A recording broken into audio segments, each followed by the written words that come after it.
महाराष्ट्र के नायब वजीर आला और एनसीपी सदर अजित पवार तैयारा हादसे में हलाक हो गए। ये हादसा बारामती में पेश आया जब उनका प्राइवेट तैयारा लैंडिंग के दौरान हादसे का शिकार हुआ।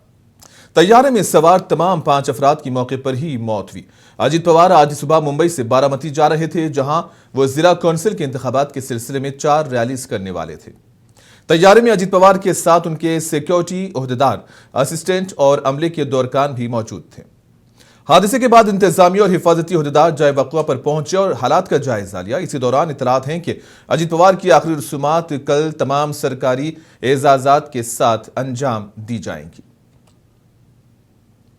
अजित पवार एक निचले दर्जे के लीडर थे, जिनका अपने आबाई शहर बारामती में एक अलमनाक अंजाम हुआ। तजुर्बेकार लीडर ने रियासत के वजीर आला बनने की अपनी ख्वाहिश को कभी नहीं छुपाया। जुलाई 2023 में बीजेपी और शिवसेना की मखलूत हुकूमत में शामिल होने से पहले उन्होंने नवंबर 2019 में देवेंद्र फडणवीस के दौर में नायब वजीर आला के तौर पर खिदमत अंजाम दी। ताहम वो हुकूमत बमुश्किल 2 दिन चल सकी। अजित पवार को एक मेहनती शख्स समझा जाता था। अगरचे बहुत से लीडर तकरीबात में देर से पहुंचने के लिए शोहरत रखते हैं, लेकिन पवार वक्त के बहुत पाबंद शख्स थे। उनके पास कांग्रेस, शिवसेना और बीजेपी की क़ियादत वाली कई हुकूमतों में नायब वज़ीर आला के तौर पर खिदमत अंजाम देने का रिकॉर्ड है। अजित पवार का सियासी करियर उतार चढ़ाव से भरा रहा। वो हमेशा जीत कर उभरे हैं, चाहे वो मुबैना तौर पर 70,000 करोड़ का आबपाशी घोटाला हो या पुणे में उनके बेटे पार्थ की जमीन के सौदे से मुताल्लिक हालिया तनाजा। वो हमेशा आगे ही बढ़ते रहे। अजित पवार को प्यार से दादा कहा जाता था। वो अपनी बेतकल्लुफी के लिए भी जाने जाते थे और अपनी राय का इजहार करते वक्त अल्फाज में कमी नहीं करते थे, खास तौर पर देही सामाइन के लिए। अजित पवार ने 2013 में रियासत के कुछ हिस्सों में पानी और बिजली की शदीद किल्लत का मजाक उड़ाते हुए एक बड़ा तनाज़ा खड़ा किया था। ताहम अपने तबसरों पर तनकीद का सामना करने के बाद उन्हें अवामी तौर पर माफी भी मांगनी पड़ी। पुणे के इंडापुर के एक गांव में एक जलसे आम से खिताब करते हुए उन्होंने कहत ज़दा शोलापुर इलाके के एक किसान भैया देशमुख का मजाक उड़ाया, जो ज्यादा पानी का मुतालबा करते हुए मुंबई के आजाद मैदान में भूख हड़ताल कर रहे थे। जुलाई 2023 में अजित पवार ने नेशनलिस्ट कांग्रेस पार्टी के बानी शरद पवार की सरपरस्ती से अलहदगी अख्तियार कर ली और पार्टी के नाम और निशान के साथ साथ पार्टी के बेशतर एमएलएस को लेकर अपने चचा के खिलाफ बगावत कर दी। गुज़िश्ता साल के लोकसभा इंतखाबात में अजित पवार की पार्टी सिर्फ 1 सीट जीत पाई थी। ताहम 5 माह बाद अजित पवार ने बीजेपी के साथ इत्तेहाद में असेंबली इंतखाबात में 41 सीटें जीतकर सबको गलत साबित कर दिया। एनसीपी शरद चंद्र पवार ने सिर्फ 10 सीटें जीती। 2024 के असेंबली इंतखाबात के नताइज के बाद से अजित पवार ने रियासती सियासत में अपनी पोजीशन मजीद मजबूत कर ली है। बीजेपी और एकनाथ शिंदे की ज़ेर क़ियादत शिवसेना के साथ इत्तेहाद के बावजूद उन्होंने इसरार किया कि वो तरक्की के लिए हुक्मरान इत्तेहाद में शामिल हुए हैं और अपने बुनियादी तरक्की पसंद नजरिए से इनहिराफ नहीं किया। वो अपनी पार्टी और अपनी वजारतों पर मरकूज रहे, जबकि सियासी क़ियास आराइयाँ वज़ीर आला देवेंद्र फडणवीस और उनके दूसरे नायब वज़ीर आला एकनाथ शिंदे के दरमियान इख्तिदार की मुबैना कशमकश के गिर्द घूमती रही। 22 जुलाई 1959 को आशा और अनंतराव पवार के यहाँ पैदा हुए अजित पवार ने अपने चचा शरद पवार के नक्शे कदम पर चलते हुए 1982 में सियासत में कदम रखा, जब वो शुगर फैक्ट्री के बोर्ड के लिए मुंतखब हुए। 1991 में वो बारामती से लोकसभा के लिए मुंतखब हुए और बाद में उन्होंने अपने चचा के लिए सीट खाली कर दी। शरद पवार बाद में पीवी नरसिम्हा राव हुकूमत में वजीर दिफा बने। अजित पवार ने 1991 से 8 बार बारामती के एमएलए के तौर पर खिदमत अंजाम दी। अजित पवार रियासत की मालियात और मनसूबाबंदी के वजीर थे और अगले माह मुंबई में 23 फरवरी को असेंबली के बजट इजलास के आगाज के दौरान 2026-27 का रियासती बजट पेश करने वाले थे। ताहम किस्मत को कुछ और ही मंजूर था। ब्यूरो रिपोर्ट, मुंसिफ टीवी न्यूज़। वज़ीर आज़म नरेंद्र मोदी ने अजित पवार के इंतकाल पर सदमे का इजहार किया। पीएम मोदी ने कहा कि मुझे अजित पवार के इंतकाल की खबर सुनकर गहरा सदमा पहुंचा है। इन्होंने कहा कि ये मेरे लिए जाती नुकसान से कम नहीं। वज़ीर आज़म ने अजित पवार की सताइश करते हुए कहा कि वो हर वक्त अवाम की खिदमत में मसरूफ रहे और अवामी मसाइल के हल के लिए कोशिशें जारी रखी। वज़ीर आज़म ने कहा कि मेरी दुआ है कि अजित पवार की रूह को सुकून मिले। वज़ीर आज़म ने आंजहानी लीडर के अरकान खानदान, मद्दाहों और पार्टी लीडरान से इजहार ताज़ियत किया। आज का दिन हमारे लिए एक बड़ा दुख लेकर भी आया है। आज सुबह ही महाराष्ट्र में दुखद विमान दुर्घटना हुई है। इस दुर्घटना ने महाराष्ट्र के उप मुख्यमंत्री अजित पवार जी और कुछ साथियों को हमसे छीन लिया है। अजित दादा ने महाराष्ट्र और देश के विकास में अपना बड़ा योगदान दिया है। विशेष रूप से गांवों के जीवन को बेहतर बनाने के लिए उन्होंने हमेशा आगे बढ़कर काम किया। मैं और सीधे इस वक्त चलेंगे, अमजद खान हमारे साथ जुड़ चुके हैं। तमाम तफसीलात के लिए रुख करेंगे अमजद खान का। अमजद, आज सुबह एक दर्दनाक खबर ये आती है कि महाराष्ट्र के डिप्टी सीएम अजित पवार एक हादसे में इंतकाल कर जाते हैं और ऐसे में एक शोक की लहर वहां पर दौड़ गई है। क्या कुछ अपडेट्स वहां पर आप देख रहे हैं और क्या कुछ हालात इस वक्त बने हुए हैं इस हादसे को लेकर के? देखिए, एक बात बता दूं आपको कि महाराष्ट्र ने अपना एक लाल खो दिया है। क्योंकि महाराष्ट्र की अगर बात करें या महाराष्ट्र की राजनीति की बात करें तो महाराष्ट्र की राजनीति में अजित पवार जो है एक बड़ा चेहरा, बड़ा नाम है। तो वो कहीं ना कहीं किसानों के नेता है और वो कहीं ना कहीं जो शुगर फैक्ट्रीज जो आती है वो उनके नेता थे और गरीबों के नेता थे। क्योंकि एक सीढ़ी थी सरकार की जो अजित पवार की शक्ल में मौजूद थी, जो वो हर तबके के लोगों की बातें सुनते थे और सरकार तक का वो बात पहुंचाते थे।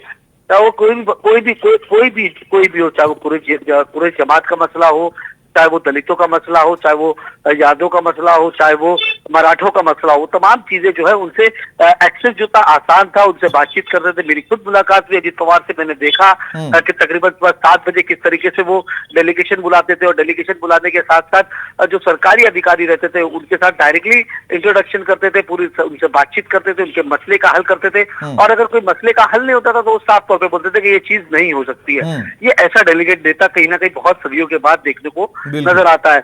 और यहाँ पर अगर हालात की बात कर ले तो सुप्रिया सुले दिल्ली में थी, दिल्ली से वो जो है पहुंच चुकी है, अमरावती पहुंच चुकी है। वहां पर अगर बात कर ले तो वहां पर जो है सुप्रिया सुले के भी आंखों से आंसू जो थे वो रुकते नहीं रुक रहे थे। उसके साथ साथ शरद पवार भी मुंबई में थे, मुंबई से वो जो है बारामती पहुंच चुके हैं। तो तकरीबन तमाम जो उनके घर वाले रिश्तेदार, तमाम जो लोग हैं वहां पर उनके घर पे आवास पे मौजूद है। और यहाँ पर अगर मैं बात करूं तो यहाँ पर तकरीबन हजारों की तादाद में लोग जो है उनके अंतिम दर्शन के लिए आए हुए हैं। देखिए, जो हादसा हुआ है वो वाकई में काफी दर्दनाक हादसा है। अगर अजित पवार की बात करें तो उनकी घड़ी और अंगूठी से पहचाना गया कि ये अजित पवार है। तो आप ये सोच सकते हैं कि किस तरीके का यह हादसा होगा। हालांकि ये बताया जा रहा है कि फ्लाइट जो लैंड कर रही थी उस वक्त यह हादसा हुआ है। अब हादसे की वजह क्या है, ये तो जांच के बाद ही पता चलेगा। लेकिन कहीं ना कहीं महाराष्ट्र की बात कर ले तो महाराष्ट्र के अंदर ये चीजों को लेके, क्योंकि इतना बड़ा नेता, देखिए कल अजित पवार एक मीटिंग में सीएम एकनाथ शिंदे के साथ जो थे वो मौजूद थे और उन्होंने कहीं ना कहीं कल जो मीटिंग थी उनकी लोगों की बात हुई। अगर लाडली बहन योजना की बात कर ले, देखिए फाइनेंस मिनिस्टर अजित पवार थे। लाडली बहन योजना शुरू होती है, सरकार के ऊपर काफी ज्यादा दबाव पड़ता है, फिर भी लाडली बहन योजना जो है वो अभी तक का चली आ रही है। हालांकि बहुत सारे लोग उसके अंदर से कट भी गए, लेकिन वो योजना को लोगों ने बंद नहीं किया। अमजद, क्या आवाम या मीडिया को इसकी तहकीकात से मुतालिक कोई मालूमात दी जा रही है, कोई ब्रीफिंग दी जा रही है? अमजद, देखिए मैं बता दूं, अभी तक का शुरुआती जानकारी में जो ब्लैक बॉक्स होता है फ्लाइट का, उसको ब्लैक बॉक्स तो ले लिया गया एविएशन अथॉरिटी के पास। हाँ, वो ब्लैक बॉक्स ले लिया गया है। उसके बाद ही कोई ना कोई ब्रीफिंग होगी और जब उसके बाद ब्रीफिंग होगी तो उसके बाद ही पता चल पाएगा कि असली वजह क्या थी। देखिए बहुत सी बातें होती है, सूत्र के हवाले से बहुत सी खबरें आती है, क्योंकि हमने देखा कल किस तरीके से मुंबई के आसपास के इलाकों में बारिश हुई, मौसम जो है ठंडा हो गया। आपको कोई कह रहा विजिबिलिटी जो थी वो काफी कम थी, कोई कह रहा टेक्निकल खराबी थी। तो ये जांच का विषय है, जांच के बाद ही पता चलेगा। लेकिन हिंदुस्तान में इस तरीके के हादसे लगातार बढ़ते जा रहे हैं। इसके पहले भी हमने देखा कि 2025 के अंदर गुजरात के अंदर एक हादसा हो जाता है, जिसके अंदर गुजरात के जो मुख्यमंत्री है वो उनका इंतकाल हो जाता है। फिर उसके बाद ये 2026 में ये बड़ा हादसा हो जाता है। तो इस तरीके के हादसे लगातार बढ़ रहे और विपक्ष भी कहीं ना कहीं एक आखिरी रसूमात के ताल्लुक से मैं सवाल करना चाहूंगा कि कोई अभी हतमी इतला नहीं मिली है कि कल, ऐसा कहा जा रहा है कि कल 11 और 12 बजे के करीब आखिरी रसूमात अंजाम दी जाएंगी, तो क्या उनके खानदान की तरफ से कोई ऐसा ऐलान या इत्तला दी गई है कि कौन उनकी चिता को आग देगा? देखिए चिता का जो आग देगा उनका बेटा जो है वही उनकी चिता को जो है बड़ा बेटा जो है तो वही मुखाग्नि देंगे।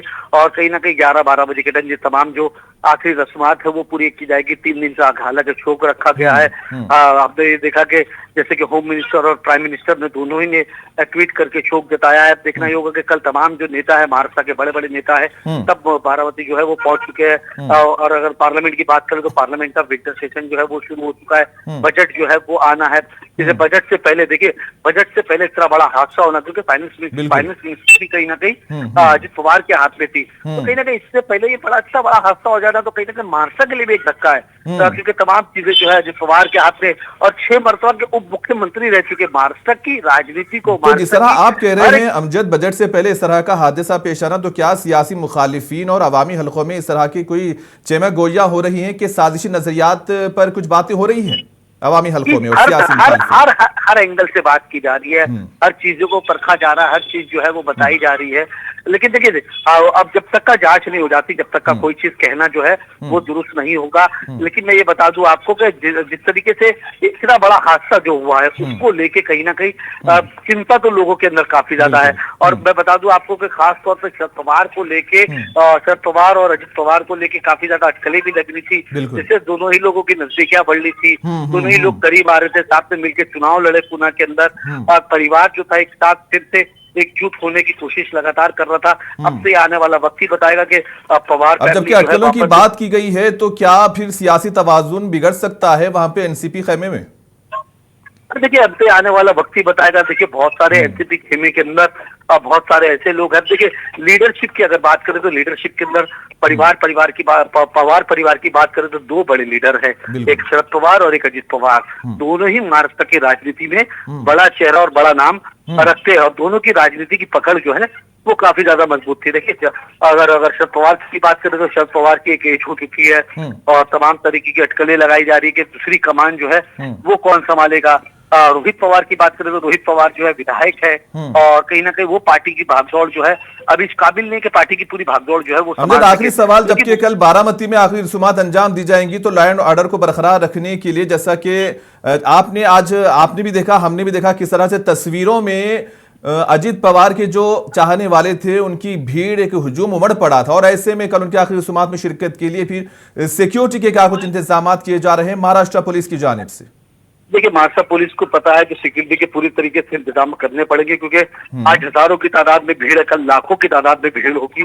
उस जगह पे सिक्योरिटी को लेके काफी ज्यादा इंतजाम किए जा रहे हैं। एक्स्ट्रा फोर्स जो है वहां पर डिप्लॉय की जा रही है। तमाम जो एसपी रैंक के ऑफिसर्स है, जो सीनियर रैंक के ऑफिसर्स है, तमाम जो है मौके पे मौजूद है। और आखिरी रस्मात जो है पूरे राष्ट्रीय सम्मान के साथ दिया जाएगा। तमाम चीजों को लेके तमाम जो है और तमाम चीजें जो है सिक्योरिटी को लेके तमाम चीजें जो है वो महाराष्ट्र पुलिस की तरफ से पूरी की जा रही है। बहुत शुक्रिया अमजद आपका हमारे साथ जुड़ने के लिए। तो ये थे अमजद और हमें तमाम तफसीलात से वाकिफ करवा रहे थे। एक बार फिर आपको बता दें कि महाराष्ट्र के डिप्टी सीएम अजित पवार का एक हादसे में इंतकाल हो जाता है और कल उनकी आखिरी रसूमात बारामती में अंजाम दी जाएंगी, लेकिन वक्त का अभी कोई ऐलान नहीं हुआ है, तफसीलात का इंतजार है।